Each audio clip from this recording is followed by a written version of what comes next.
pessoas na sala de jantar são ocupadas em nascer e morrer. Eu me lembro, era um negócio assim. Alguém me disse que tinha um cara que é amigo de um cara que eu conhecia, que sabia de alguém que tinha recebido um disco, LP, disco, de um tal de Jimmy alguma coisa que ninguém sabia direito quem era, que eu tinha que ouvir. Era assim mais ou menos que você ficava sabendo de Jimi Hendrix.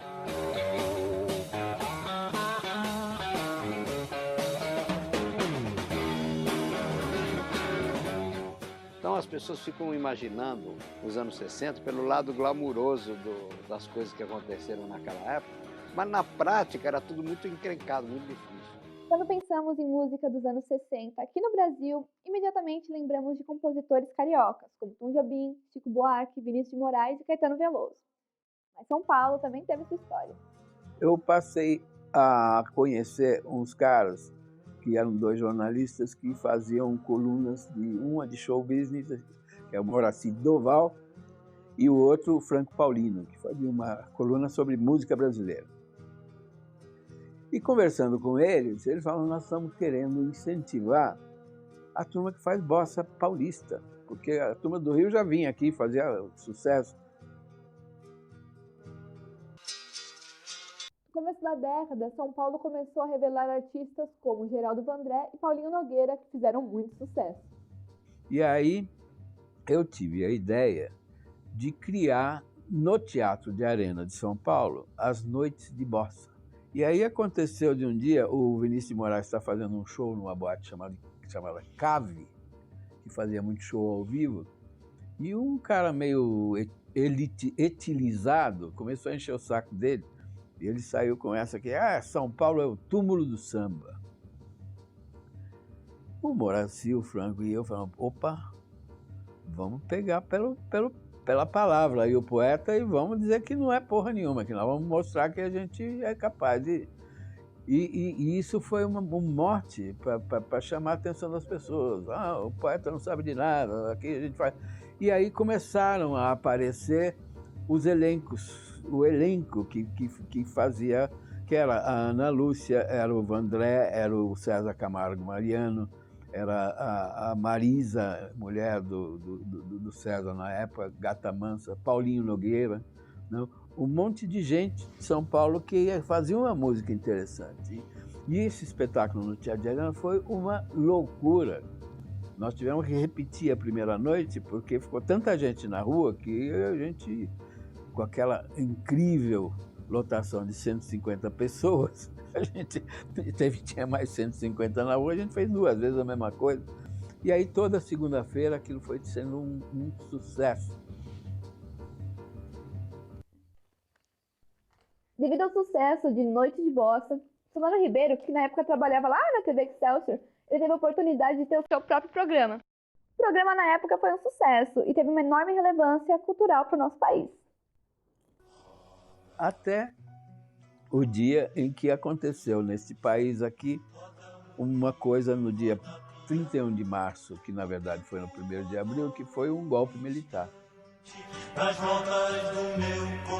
O sucesso da MPB, o sucesso dos festivais, o sucesso da música brasileira foi muito em função de ter ido para a televisão. Não fosse a televisão, não existiria a MPB, com certeza. Ou pelo menos não existiria nesse nível e com a força que veio.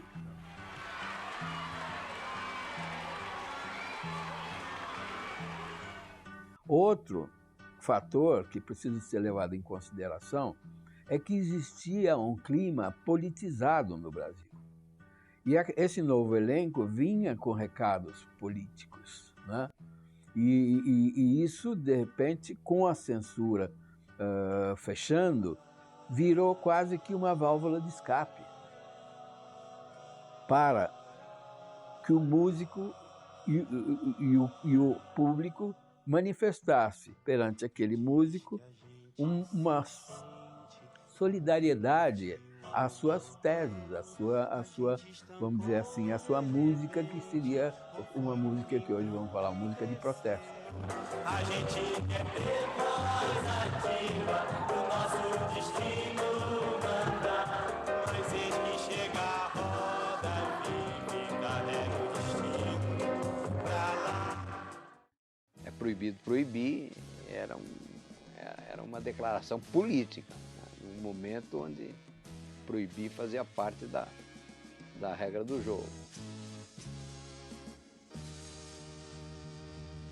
Os festivais no Brasil eram organizados pela Globo, basicamente. A Record primeiro e depois a Globo falou, opa, deixa eu entrar nesse negócio aqui.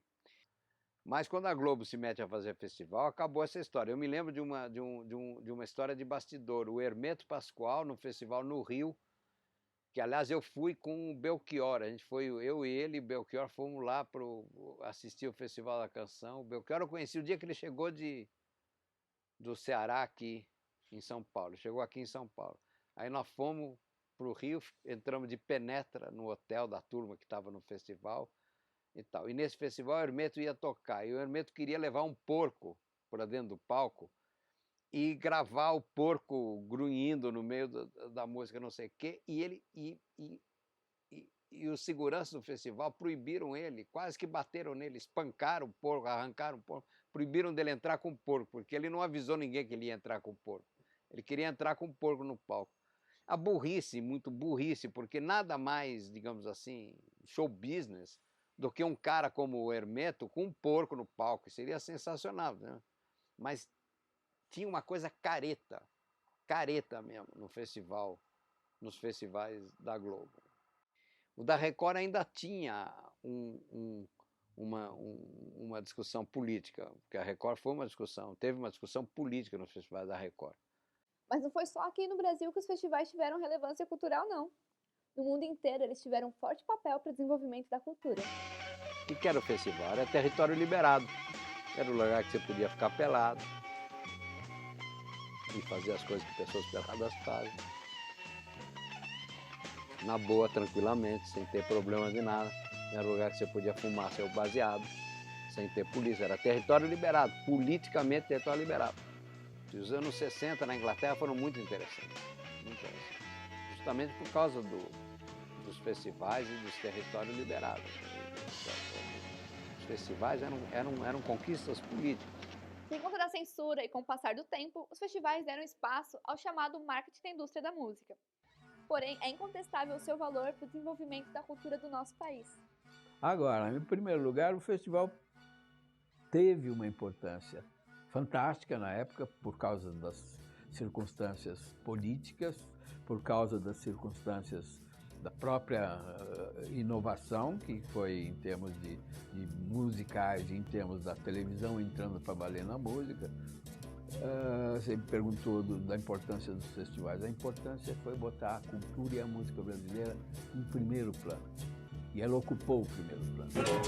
O rei da brincadeira, José. O rei da confusão, João. Um trabalhava na feira, José.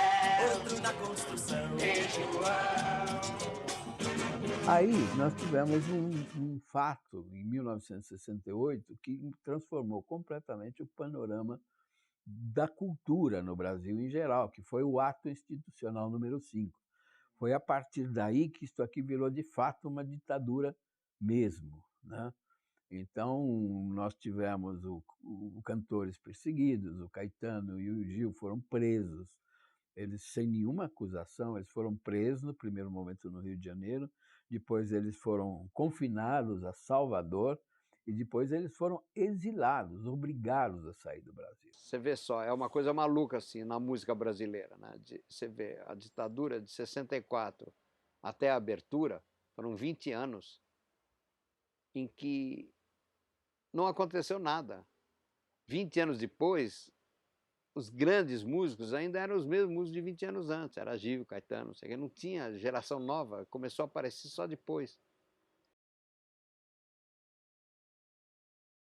No Brasil, os festivais tiveram grande importância, e uma delas foi revelar artistas que mudaram de vez a linha evolutiva da MPB.